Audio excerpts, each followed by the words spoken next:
Great to see so many of you here for a rather special CCI seminar, a little bit different from usual in that we've got a panel discussion, and this is linked to an important CCI kind of program and project. So we're asking the question today, why it is that amidst concerns with forest loss and deforestation and biodiversity and climate consequences, we've still got 2/3 of tropical forests in the world still standing. Why is that the case? And we're going to be hearing from a really interesting set of research studies which have been conducted by Matthew Spencer, who is here also linked to CCI this year as a Turner Fellow. And the Turner Fellowships are a programme that CCI has been running for some years, which enable kind of leading individuals at the interface between academia and practice to work with people here on a sort of concerted topic over a period. So thanks very much due to Patricia Turner and the Turner Kirk Trust for enabling that to happen. And it's wonderful to have had Matthew working amongst us over this year, and we're going to hear from him. But Matthew's also been working through the fellowship very closely with Rachael Garrett, who is the director of Conservation Research Institute and its Conservation Development Group. So we're going to be hearing from her, and with Lyons-White, who is a postdoc in that same group. So we're going to start with Joss, who's going to talk about this study. We're then going to hear from Matthew about what he's been making of it in his fellowship. And then Rachael will talk about some of the sort of wider implications of the work. And then we'll open up for questions and comments. So over to you, Joss. Begin.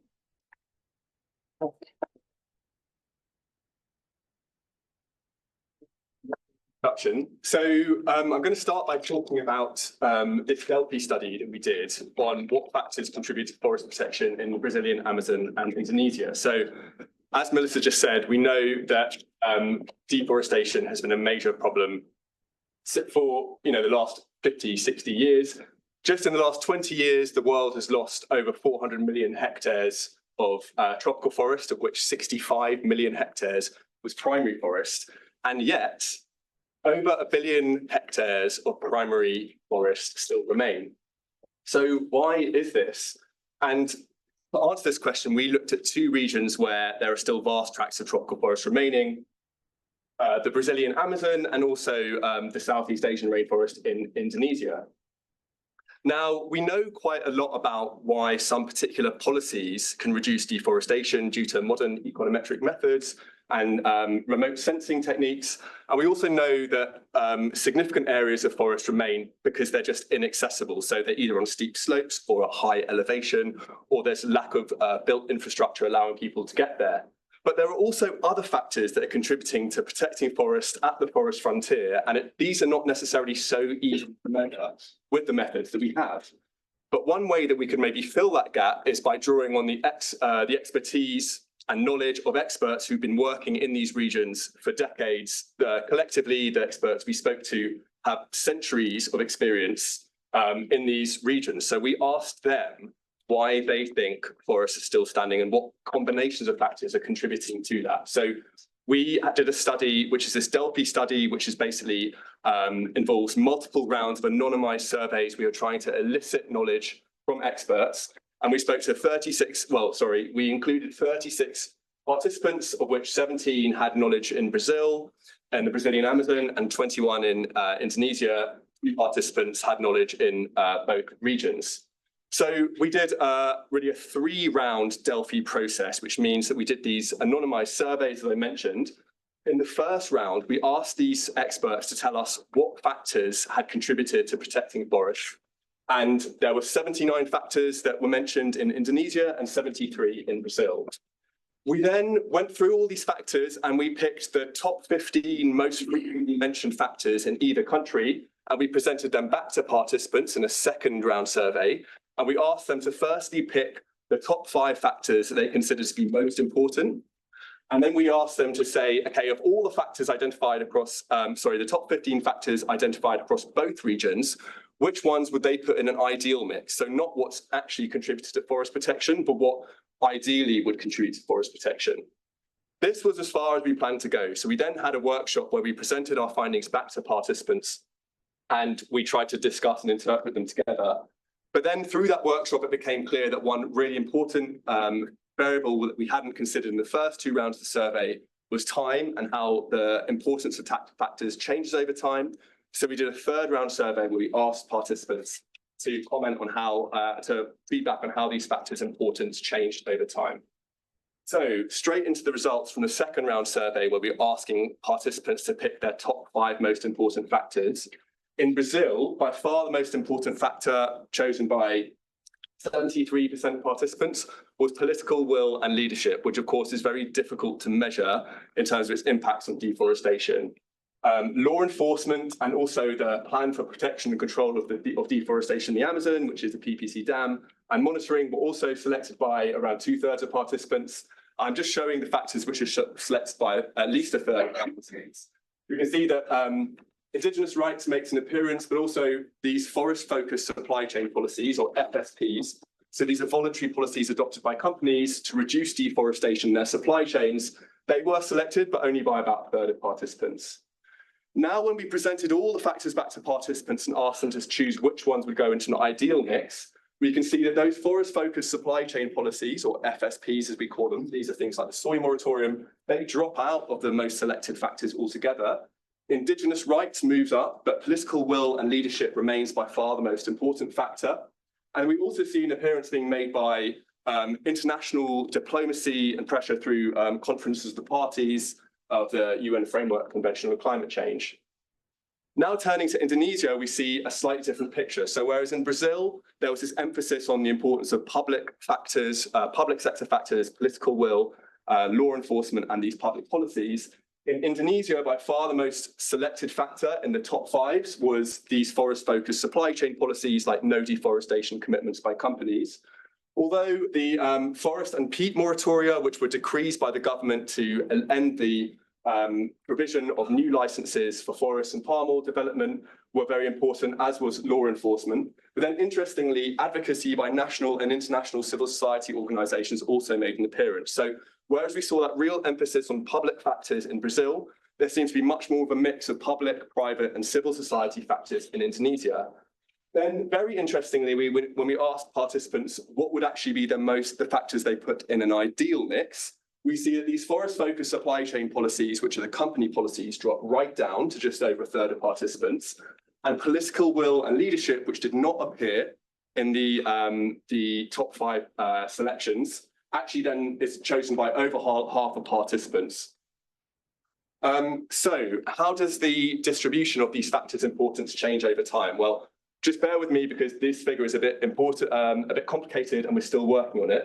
But suffice to say that we have 3 periods where we ask participants. We have the 1990s, the 2000s, and the 2010s. And then we're looking at the scores that each factor received on a scale from very unimportant, VU, through neither important nor unimportant, through to very important. And then orange signifies where there was no consensus and blue signifies consensus. So what we can see is basically all of the factors move up in importance over time, firstly. And secondly, they all kind of achieve consensus over time. I don't know if we can move this. Should be able to minimize that. Yeah, put that, wait, you just look. Where did it go? You don't need it. Cool, thanks, yeah. So the consensus improves over time, as you might expect, because people's memories are better with more recent policies, but also the perceived importance of factors improves over time. In the 1990s, the only factors that achieved consensus about their importance in Brazil were advocacy by international CSOs and indigenous rights. And then as we move into the 2000s, this mix of public policies becomes more important. So we have political will and leadership, which we've seen, the framework, which was the plan for prevention and control of deforestation in the Amazon, law enforcement monitoring, and indigenous rights.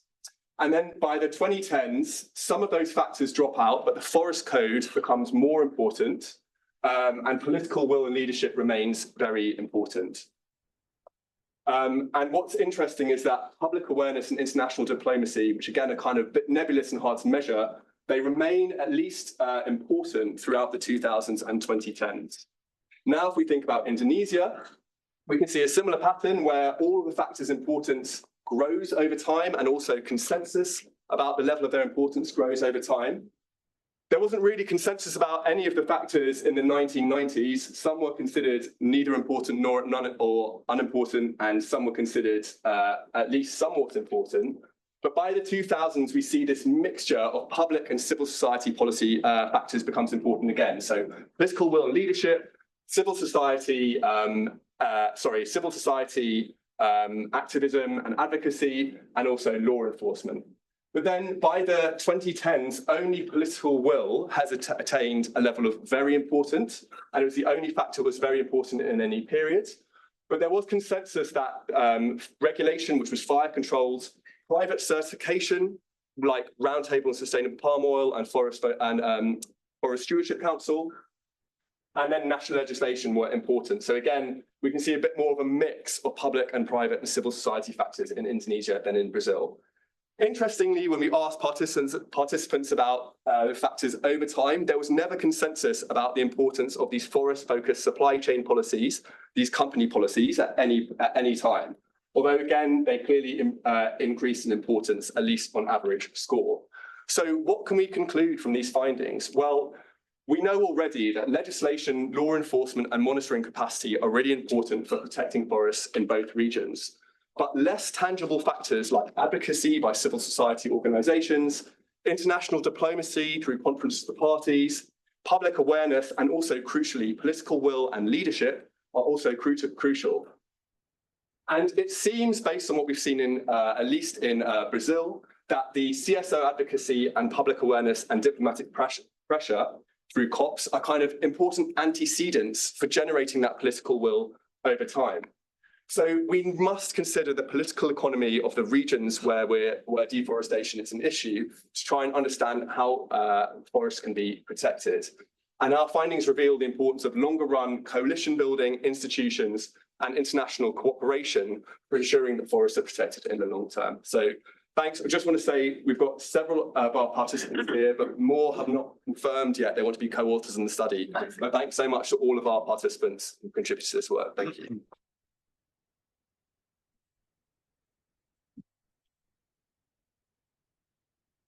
Wow, that was fantastic, Josh. Thank you. And I should just correct the impression that I was majorly involved in making this happen, because it really was Rachel's midwifery, bringing it to life and guiding us. And Josh did all the heavy lifting and is still doing all the heavy lifting on the analysis, and as well as working out what the study is saying. I provided the idea, I guess, of because my obsession through this Turner Fellowship and through something I'm trying to write is, why do we have so much forest left?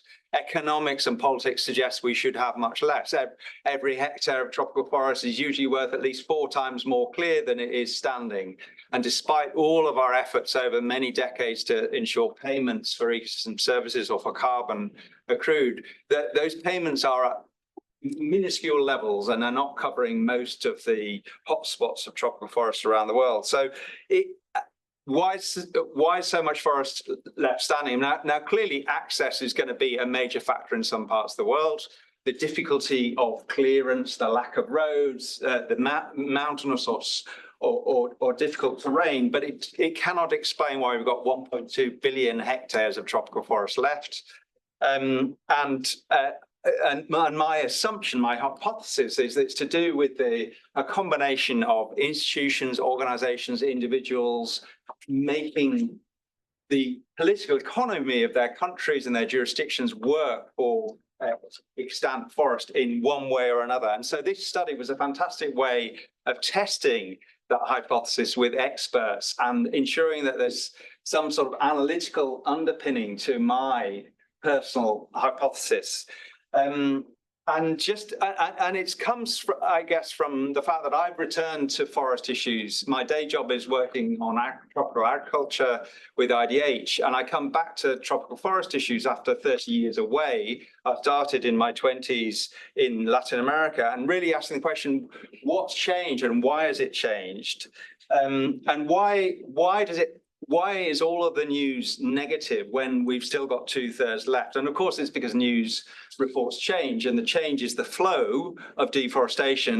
It's not the news of the stock that remains. But might be the explanations? As you saw from Joss's explanation, political will and leadership is the dominant issue brought out in those two countries, which have both had significant success at slowing deforestation. And it's always conditional success. It's never permanent and never guaranteed. And there are all sorts of horrible stories underneath those headline successes of, you know, the 80% reduction that was achieved in Brazil between 2003 and 2012, the biggest single reduction in carbon emissions ever seen by the planet. And indeed, the 20-year historic low of deforestation in Indonesia by 2022 as a result of largely of the moratorium on palm oil plantations and the moratorium on clearing of primary forest.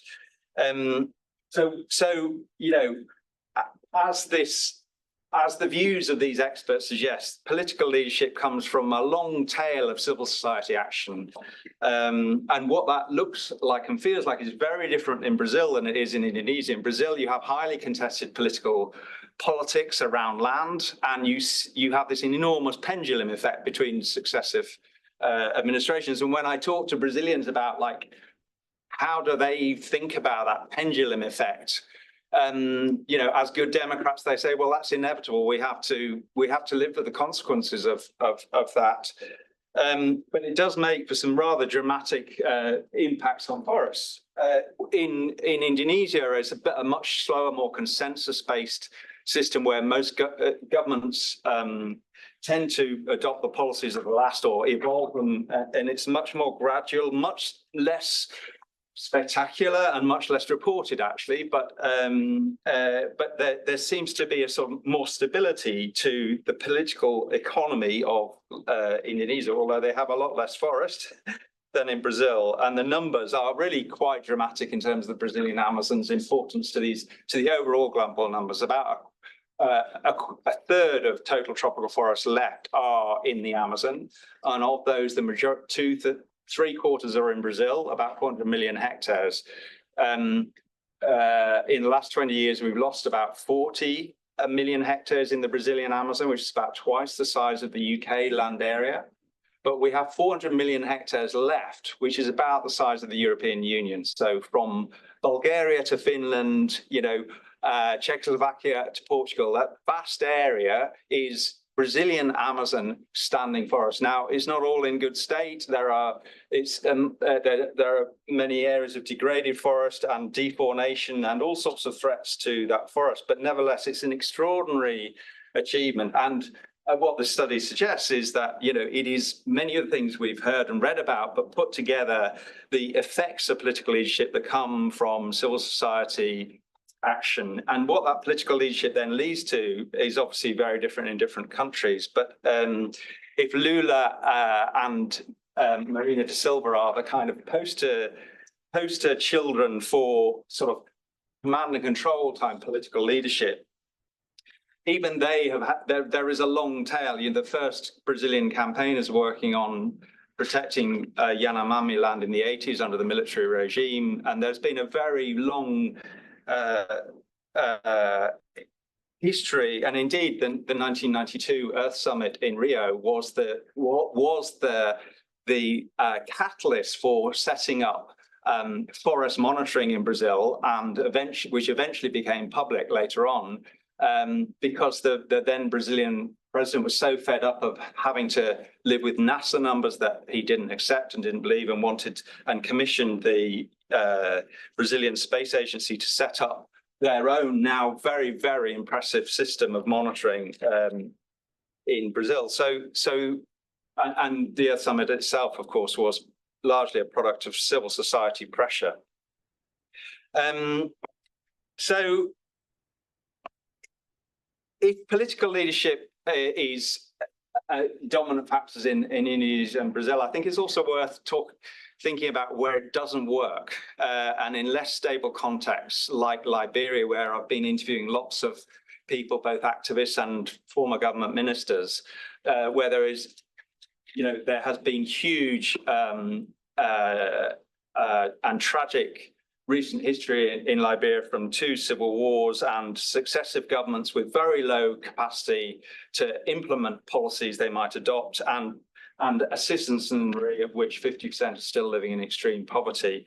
Then in a sense, what I'm getting from my interviews is that it looks more like followership. It's actually a combination of individuals and organizations outside government or who have made the difference to in Liberia, and largely one of the explanations for why Liberia still has 70% of its land covered in forest, and far more than its neighbours, who have also suffered horrendous civil wars. And equally in Ecuador, the stories of I've extracted from interviews in a country I know quite well and used to live in, is really one of civil society outmanoeuvring successive governments who had very different views on what was in the national interest, and through that getting to very large areas of land that was designated for the indigenous nations of Ecuador, and have constrained the expansion of the oil industry out of the northern Amazon of Ecuador and stopped it entering most of the middle and southern parts of Ecuador. So I think there's also a phenomenon of political followership, because of course the government is still the duty holder, it still has to enact those laws, but it does so under pressure. In the case of Ecuador, a 20-year battle to stop oil exploration in the Yasuni National Park being the sort of iconic struggle that has motivated the majority of the Ecuadorian public. There was a public vote in 2023 where the majority of the citizenry voted to protect it from oil exploration, which is quite extraordinary, given the arguments, the economic arguments that were being made against it. And finally, I'd just like to reflect on one other theme, of course, which is not just that political leadership varies, as you'd expect from different tropical forest countries, but the question of how we might be less dependent on political leadership in the sustainable land use transition. If you think about the sustainable energy transition, we've now got to the point where the prices of renewable energy are now nearly always lower than the prices of fossil fuel generation of electricity in most parts of the world. And so even under, for example, the first Trump government, there was very little impact on the growth of renewable energy capacity in the US. There will probably be a bigger impact under a second government, particularly for American citizens who will probably pay higher bills by using more fossil fuels and probably get fewer jobs from the growth of the renewable industry. But it won't stop the growth of the renewable energy industry, because it's not driven by one nation. There's now a market for it. So that made me think sort of what would have to be true in land use for us to be less dependent on political leadership, even if we are crucially dependent upon it now. And this is where I'm sure you'll have some very useful things to say, Rachel, but because the three that I would posit are, firstly, clearly land tenure and land rights for indigenous nations and local communities. They've been proven in large parts of the tropical world to have an immensely positive effect on forest cover. And if we can combine that with a bioeconomy markets of the sort that are starting to emerge in Brazil, like around Acai, then that clearly creates a system which should be more or less self-sustaining and not dependent on grants and or decisions by presidents or prime ministers or ministers. Secondly, payments for ecosystem services and forest protection, which is the dog that really hasn't barked in this game. In the sense of, many of us have tried very hard, and there's still some great things happening and promise in there, but we haven't seen any significant interaction. Although it's fair to say that bilateral payments, particularly the ones by the Norwegian government to these two nations, have played a significant, or according to our experts, and I would concur, seem to have played a significant effect in creating political reward, even if the numbers are quite small, and political kudos from a form of payment system. But the one that interests me most, because I guess it's part of my day job as opposed to my fellowship, is how do we get to the position where the constraints on agriculture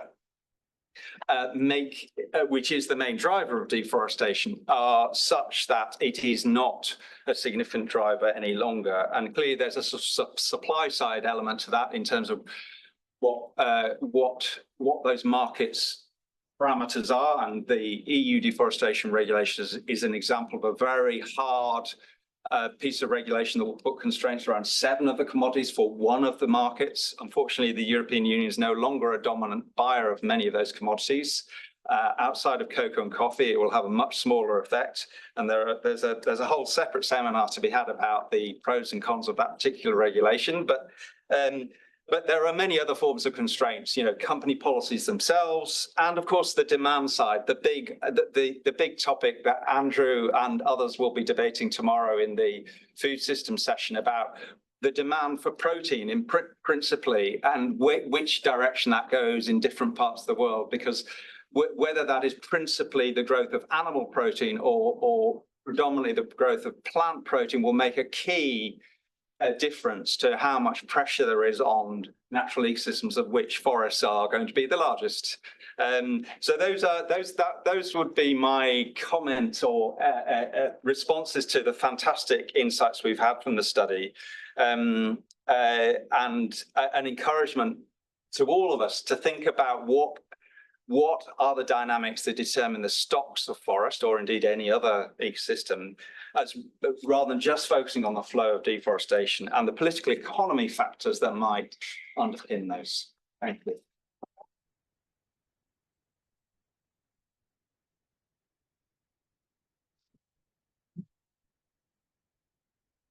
Okay, well, so you've stolen a couple of the things I wanted to say, which is great. So I'll try to bring them up in a slightly different way. But first, I just want to thank Matthew for coming to Cambridge. It was really great. It's so nice when somebody comes in from a different sector, because we've been interacting with IDH in these commodity deforestation risk areas, where IDH is working really hard under your leadership to set up jurisdictional approaches and landscape initiatives and doing all the hard political work. So that was really cool. And then for you to come in and provide a spark that then could be carried forward in terms of research. And then, of course, thanks to Joss, who really is the one who brought in all the scientific rigor to make this a really, really thoughtful, well-developed, inclusive process. One thing he didn't mention is that a majority, a half or slightly more than half of all the participants in each country are based in those countries, from Brazil, from Indonesia. So, sometimes wrangling multiple time zones, multiple meetings to try to make sure we got it all right. So you said midwife, but I would say there was a car and you sort of put the car there, and then Joss's the wheels because he actually made it go. And I was just trying to steer it a little bit, but that's all I did. But it's really cool because then I can kind of come in and see these results and these drafts and these talks and try to think of the bigger picture and not have to focus on all the specifics.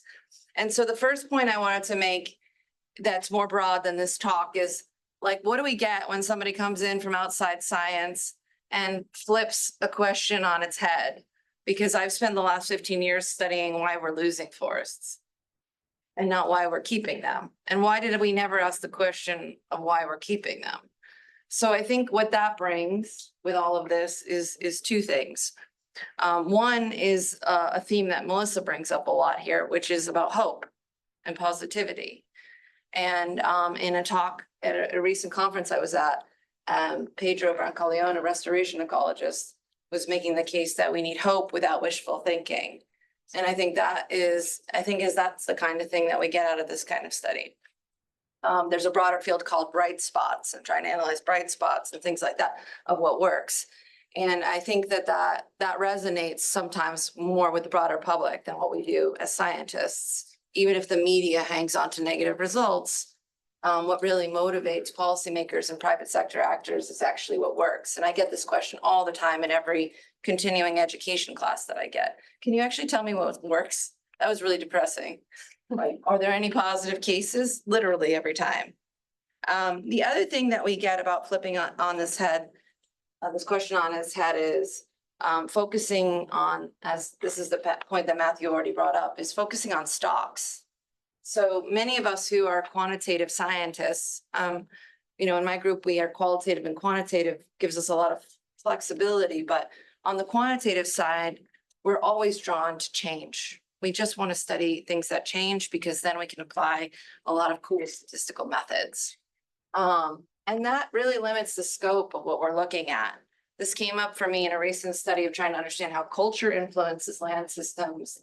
And so many of the studies were kind of biased towards how changes in culture or shocks were leading to losses of something, you know, some change. But we tend to invisibilize all of the places where things have stuck around and been resilient for a long time because nothing changed. And the other thing about, you know, is like now there's a big push in this field of spatial discontinuities, regression discontinuity. And people are trying to attack this yet again with statistics. But still in the end, all we get is like a vague signal that national borders matter. So I think by focusing on the stocks, we can reinvigorate sort of the field of political economy and you know, and just historical approaches to all of this to try to again look at what remains and what's resilient and things that actually work. So those were two big picture points. Then in terms of the specifics of what we see in all of this, to me, it was not surprising, but it was very exciting, the results of this. Because I think for those of us who have been doing it for a while, we all knew that political will mattered. We all knew that. But you can't really point to much, you can't point to a single study that says political will matters. And I think being able to bring that into the international community and being able to say, listen, we need to be focusing attention on how to promote political will. Like that's something that we need to invest a huge amount more time in.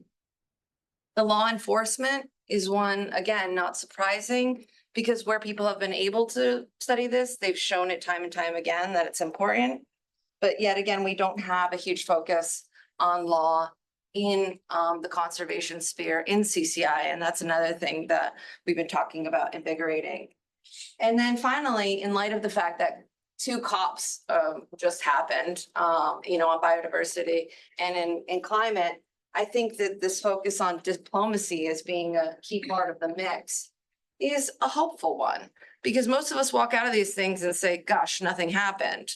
But sometimes incremental progress does add up over time to create some transformation. And I think when we're looking across multiple decades, we see this as actually being something that does move the needle. And for sure, having studied Brazil for a very long time, you can see how all their international climate commitments manifest in specific nationally determined contributions that then manifest in specific policies that then actually have a massive impact. So there is a connection there. There is something to be hopeful about. One small note about the private sector and markets is that people are very unsure about the success of individual supply chain policies, which is something we study ad nauseum. And we all also criticize a lot individual offsets and things like that. But there is somehow something that we need to keep in focus that is critically important, which is the structural changes in markets that need to happen, right?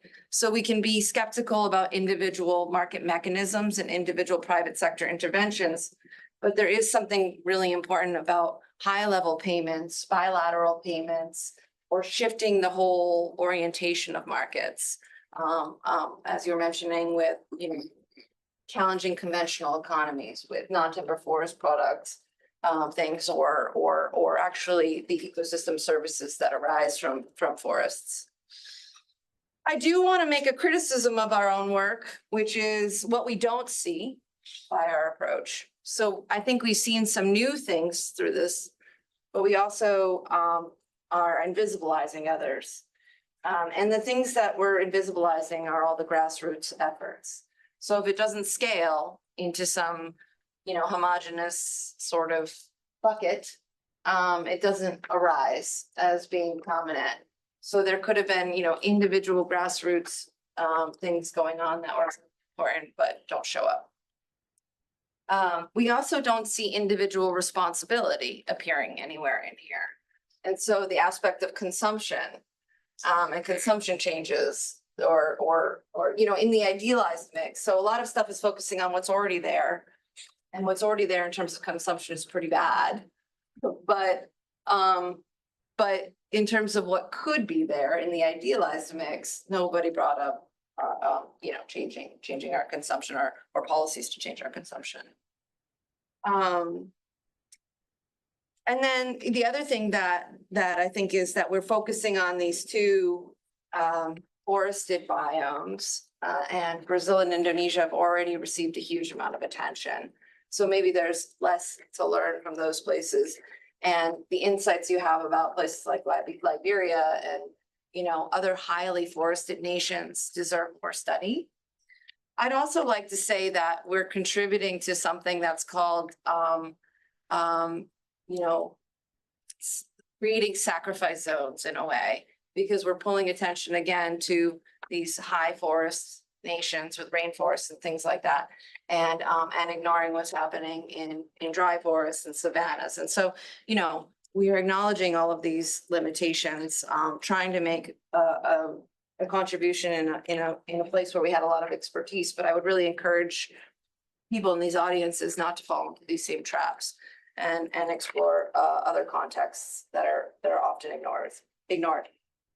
So the last thing I want to say is that somehow all this approach is a small attempt of a broader attempt that we all need to be making to try to bring more focus to the broader structures impacting conservation.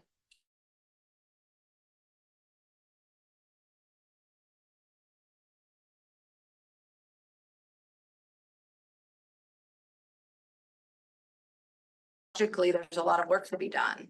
So people can bring methodological innovations to these problems by trying to figure out how we can study structural aspects and complex systems.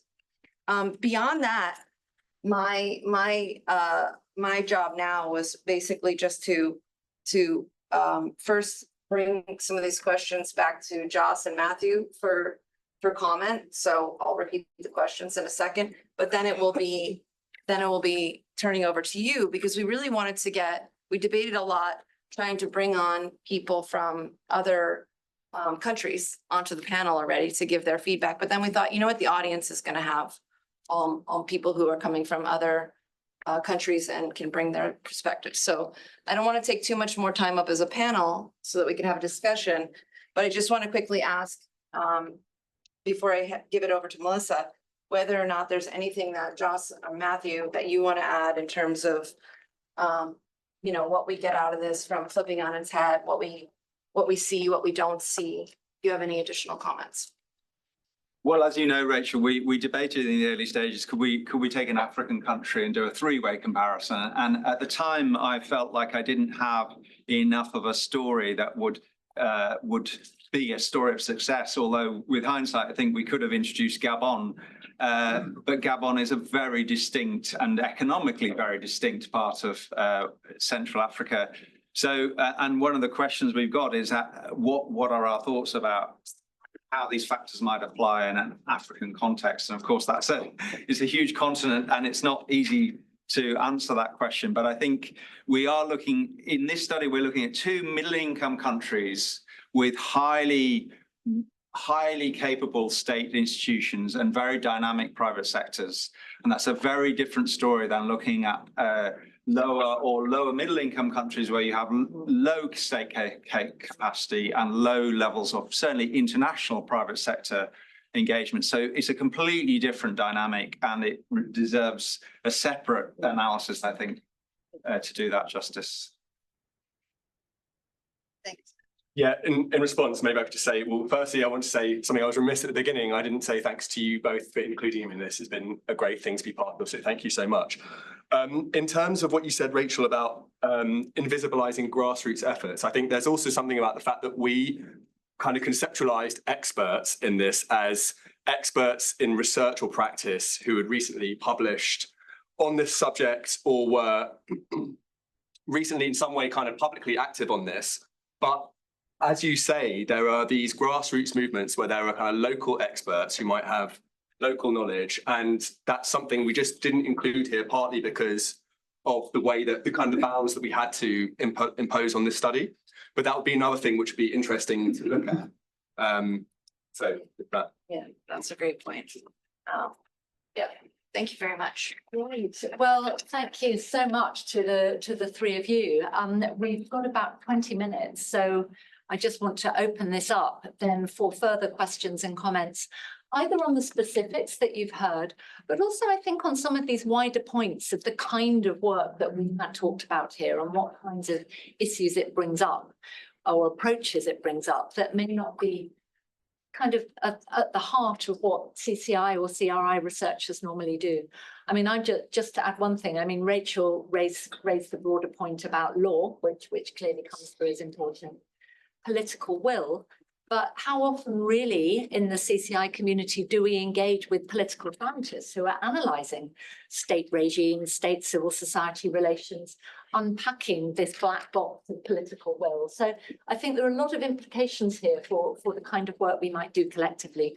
But let me now open it up. Perhaps, yeah, maybe we'll take a few and then come back to the panel just to make the best use of time. Yeah, and if people could introduce themselves as well. My name is Keshav, a professor in computer science, interested in this. So you talk about political will, but what are the antecedents to political will? Would education and activism be the antecedents? And if it's education, then what is the role that we can play here at the university? Let's take a few, and if people can make some notes and we'll come back on them. Yeah. I'm Joyce. I'm a PG student with Rachael. Matthew, it's more for you because I know you have more like this broad experience. How do you see the reason that the supply chain policy demonstrated be stronger in Indonesia compared to Brazil? Of course, understanding and knowledge of the difference on their political regimes, but consider that both are very important players in commodities, agricultural commodities. I'd like to hear your experience. What do you guess about? Will, yeah. Yeah, William from with the university. Just a quick detailed question about the political will thing. Did you present like political will and an associated definition, or did you allow your participants to kind of take from the concept of political will whatever they thought it kind of meant to them? Maybe one more in this round, yeah. Good. Okay, thank you. Marcelo, I've got several hats, I'll mention them. I was interesting to see on the study the separation of finance, international finance, from the other things. So for example, in Brazil, it's very important. International finance has helped us with monitoring, command and control. Pepe said the ARPA program, so I was part of the scientific advisory panel, the ARPA program, we would see the money where it was going. So if you can try to expand the international finance and where it's going and how it helps, including with political will, because if you don't have any money, it's difficult for you to have political will. The other thing related to the question why there's still that amount of forest in the Amazon especially is basically because it's very inaccessible. And this was reading about which is called the Amazon factor, the combined effects of soil, insects, humidity, and tropical disease, plus topography, and the lack of flows of commodities that basically make it very hard. So where you have the ARPA deforestation is actually very much due to the BR-163, which is easier for you to maintain compared to the BR-319, for example. So that's also a big factor why Brazil still has this immense, compared to the Sahara, for example, which is. So that's an interesting group of questions about the dynamics about political economy. I mean, I just want to say that we've asked all of these questions of each other, every single one of them. So they're all spot on. Yeah. Maybe we start with Matthew if you want to. And then, So I'll leave the methodological questions to you, Joss, if that's all right. It's Carol's question about the forest-related supply chain activity and why it came out so much more strongly for Indonesia than Brazil. obviously, these are the views of our experts. They're not our views. Well, Rachel was a participant. I wasn't a participant. I was just listening. But my impression, having worked in both countries, is that in Indonesia, political decisiveness took much longer to take effect. I mean, there were good policies in the noughties in Indonesia under the previous president before Jokowi, but they were not making much impact. And into that gap came a both domestic and an international campaign effort, which was focused initially at the big brands like Nestle and Unilever, and then quickly became about the traders. Greenpeace focused on GAR as the company they thought were most vulnerable to consumer pressure or proxy consumer pressure through their campaigning, in the sense they were closing down contracts for GAR to the point where it became so painful that GAR in 2012 agreed to have a zero deforestation policy, but they weren't big enough on their own to shift the market or supply the market. And it was when Mighty Earth managed to persuade Wilmar to move the following year that there was then a domino effect across all the traders in the palm sector. And although Indonesians would not like to connect the corporate action with the political action, because it's a very sensitive issue which might imply less sovereignty or less power to the politicians, I'm convinced that it lowers the resistance to good political leadership. If you don't have a very big economic sector being disadvantaged by a later policy, and in this case, the sector had already agreed to adopt zero deforestation before the government adopted a moratorium on palm oil plantation. So I think there is a connection, even though you have to be sensitive about describing that connection, but in political economy terms. So you could argue that because the political leadership was slower or later, it left more room for supply chain and campaigns on supply chains to take effect. Whereas in Brazil, you had political leadership by successive presidents over 2 or 3 decades, all of which were fairly incremental until the big push under PPC dam in the early noughties. But nevertheless, there were, the first, as you will know, the first big corporate push was on the soy moratorium and then the cattle moratorium in Brazil. But although they were supported by government, they became less important than the government action quite quickly. Do you want to come back on the methodology? Yeah, sure. So in terms of how we define political will, basically, in the first round survey, all of the different concepts that participants kind of elicited, or we listed from them, came to us and we had to make sense of them. So the political will factor really came from Brazil. And many people said political will, but other people might have said leadership. We had to find a way of kind of butting these things together. So we then just did political will and leadership. In the second round survey, then, we presented all the factors that were identified across both countries to participants from both regions. And then participants in Indonesia selected political will in their ideal mixes, but we didn't define it beyond just a statement, political will and leadership. In the workshop, we then did discuss the definitions of these factors. I've got to say, I can't remember exactly what the discussion was about that, but it's this kind of broad bucket category which came out from the participants. I'm sure we could write a whole paper on what the nature of that is, but it came from them, and then we kind of presented it back to them in as kind of concise a way as we could, basically. I don't want to ignore the really important question of where political will comes from. Yeah. Yeah, it would be good to say something about that. Then I'm seeing other questions. So I will just say, no, I just want to just acknowledge the question and say that we don't know the answer. And that we specifically decided not to try to open up the paper to try to say where political will came from, because we didn't study it. But what we did do is look at the temporal evolution, because people in the group kept saying that you have to look at this. You can't, because we started with just one snapshot in time, and they all started saying you have to look at this as a temporal evolution. And so I think you can see in the broader mix and how it shifts over time, something about how the domestic and the international factors, you know, came together to improve the national state political will as well as the private sector action. But that's pretty much all we wanted to say about it. Right, let's take another group. So it's one person at the back, yeah. Harriet Honourable from Cambridge Zero. Hello. Fantastic talk.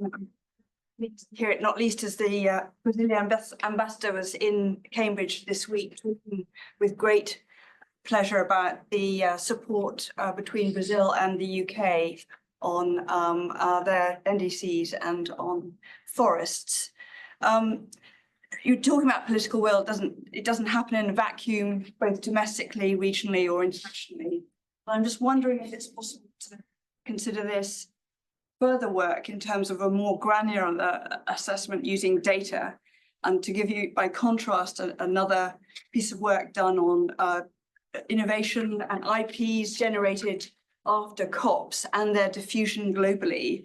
Some really, really interesting data coming out of Cambridge about the impact of political will on technology innovation after various landmark COPs, and seeing how internationally diffuse that is, so that there is wider use of that innovation as well. So I just wonder if it's possible to go deeper and more granularly in terms of this, in terms of forest initiatives as well, using data rather than the very useful intelligence from extract. Okay, let's take a couple more, Neil, and then we'll continue. So you showed the WRI tree cover map at the beginning. So the important thing is it's about trees and not natural forests. But within that map, there is areas of the world where tree cover is increasing. So and especially in Africa, there's a lot of people making decisions about what kind of trees they want to keep on their land. So it might change from a wholly natural forest to a partially natural forest to a lot of plantation things coming in.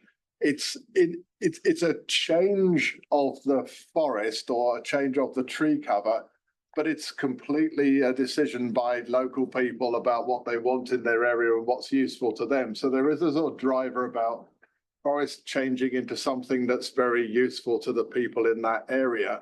I have no idea how much of the world that applies to, but certainly in Africa, it applies to large areas. Is that kind of a factor of tree cover going up, or at least not going down, and how big is that globally? Boris, and I think, well, okay, Fiona and then Chris, and then we're going to be quite rapid. Yeah, Fiona. Thanks so much. Fiona Dobson from RSPB. Brilliant talk, thanks. I would love to get your thoughts, given that you talked about payments for ecosystem services being a bit of a gap, on Brazil's new initiative on, let me get the acronym right, Tropical Forest Finance Facility, which they were very vocal about at COP16, and we'll be hoping to operationalize it next year. COP. Thanks. And then one more, Chris. Yeah, so Chris Sandbrook, Department of Geography, and I'm the Director of the Masters in Conservation Leadership. So I was very interested in the comments about leadership, Matthew, that you made in particular. And I'm sitting next to a group of our students who are studying to be conservation leaders, so it's relevant to them too.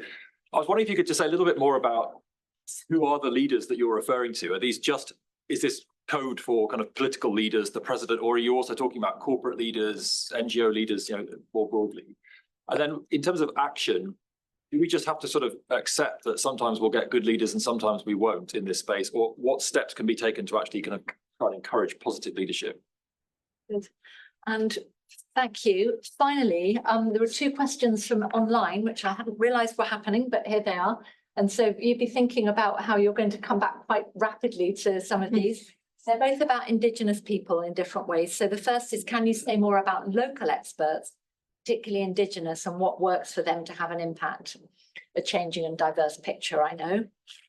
And then the second question is, given the importance of land tenure and Indigenous people's rights to prevent deforestation, what could be the potential role for CCI organisations, considering that many are working at the interface of science and policy globally? So I think that's, so two different questions about how we can really attend in this kind of work to the local, to the more bottom up. So quite rapidly, I'll go again first to same order, Matthew, just a couple of final points. Well, let me start with Fiona's question, because I've been talking to people about this quite a lot. And clearly there's the Tropical Forest Forever fund that the Brazilians are championing globally and will be in a strong position to do something about at COP30 in Belém is in itself an adapted version of an earlier idea from Amazon and others that is basically a hectareage payment as opposed to a deforestation avoided payment. And it's controversial with champions of REDD+, like the Norwegians, because they fear it might undermine their 2-decade efforts to get jurisdictional REDD to work. But for most of us who are sort of non-aligned, we think it's a really good thing to start playing with hectareage payments, even though it comes with some moral jeopardy, moral hazard, I should say, because it's much, much simpler. And one of the great problems with carbon payments is we make it so inordinately complicated, and the counterfactual is so difficult to prove, and the temptation, as we've seen, to inflate baselines is quite big, and so on and so forth. So having hectareage payments will be very helpful in some contexts. Now, I would go for a more radical option than the one the Brazilians are proposing, and I prefer the original idea, which is to have a levy on oil sales globally that would pay for hectareage payments, and those do match quite well in the sense of it's a relatively small levy on oil trades to get to very big numbers for hectareage payments for forests. But nevertheless, you know, there are many countries for whom data is another poverty trap. So in Liberia, there is no prospect in the next 5 years they will be able to prove an MRV baseline to meet international standards on carbon for forests. And yet they've got forests where they're being offered $1.25 to log it by cowboy timber companies. If we can get them $1.50, the forest will remain. If we make it super complicated to get to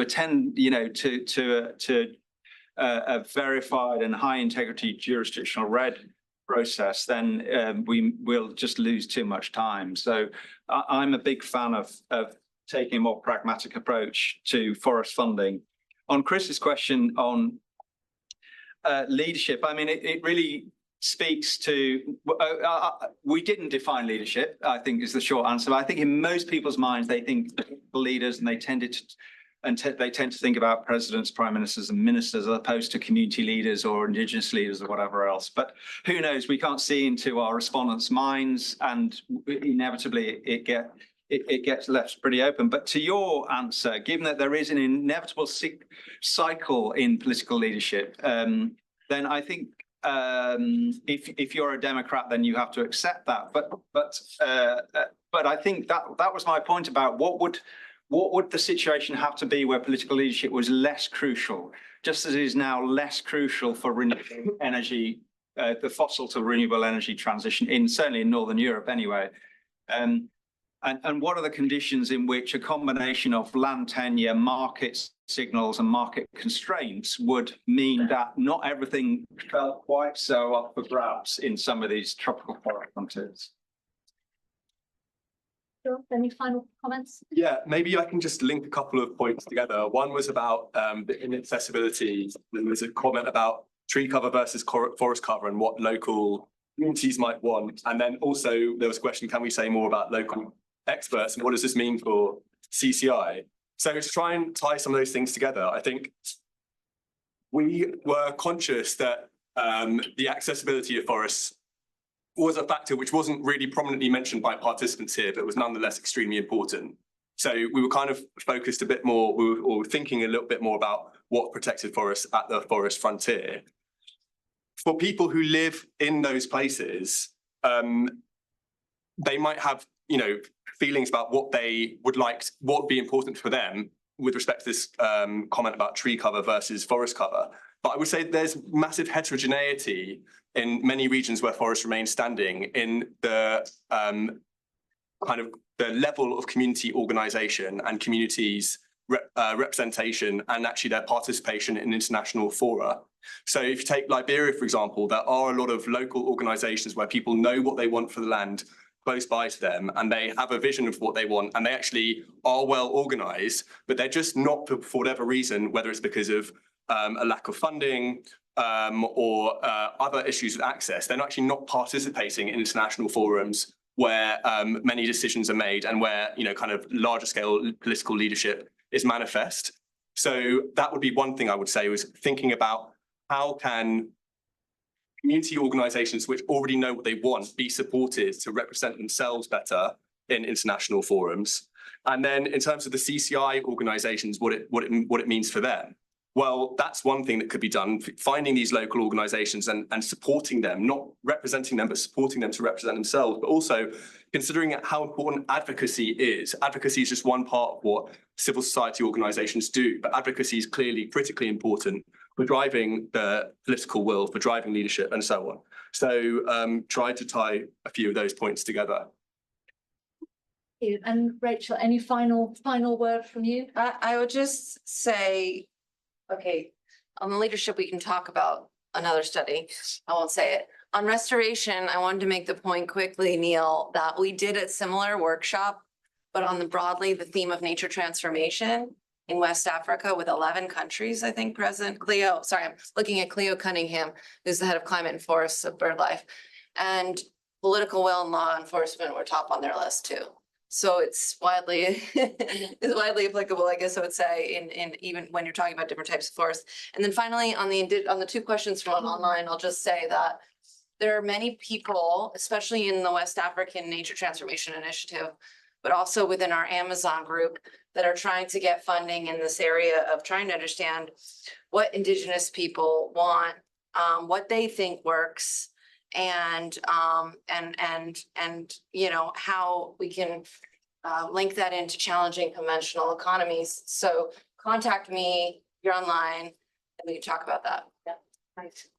Well, thank you all so much. I just want to add on that final point about the local and Indigenous rights. I mean, of course, we also have many CCI partners and partners of partners who do work with precisely those local networks. So I think we have the resources in those areas as well. So enormous thank you to the panel. I would also like to reiterate the point that I think Rachel made about how valuable it is to have somebody who can come from outside, bring some slightly different perspectives as a critical friend and a catalyst for some debates within CCI and the university that might not have otherwise happened, and so ask some different questions. So a big thank you to Matthew for the work you've done and for challenging everybody here. And we're also very much looking forward to what comes out of the broader study and the writing that you're doing.